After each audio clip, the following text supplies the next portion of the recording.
أليجري بهذا الشكل على مستوى الثلاثي خط الظهر جهه يمنى يتواجد فيها تيموثي ويا بالرقم 22، ولدينا فيليب كوسيتش في الجهه اليسرى بالرقم 11 وسط الملعب لوكاتولي. وهنا لدينا فرصه خطيره، الله،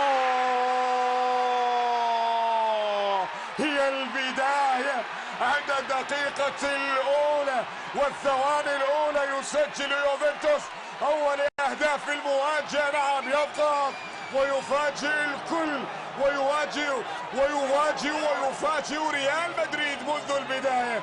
مويس كين يسجل اول اهداف السيده العجوز في مفاجاه ساره لانصار. شوف الكره الان التي وصلت الى مويس كين. هنا الكره التي صدت في القائم الايسر تحولت وبعد ذلك وصلت الى مويس كين. المطالبه بوجود رايه وتسلل على مويس كين، لكن حكم لقاء يرى بانه هدف شرعي لمصلحه يوفنتوس في مرمى ريال مدريد.